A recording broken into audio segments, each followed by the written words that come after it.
Мамочка, присядь, присядь, родная, я тебе должна сказать новость одну.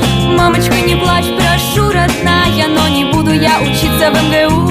Ну или 7 баллов, это норм, как думаешь? Не пойду я на юриста, на экономиста, не стану пианистом или альпинистом. Я стану сатанистом, буду визажистом в самом худшем салоне страны. Мама, я не сдала ЕГЭ.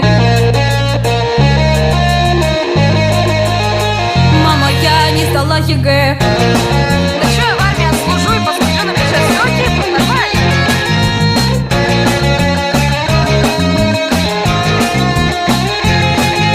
Одиннадцать лет я просидела за партой, ничего не понимала, не умею шить фартук. Мама, успокойся, прошу тебя, хватит. В Макдональдсе тоже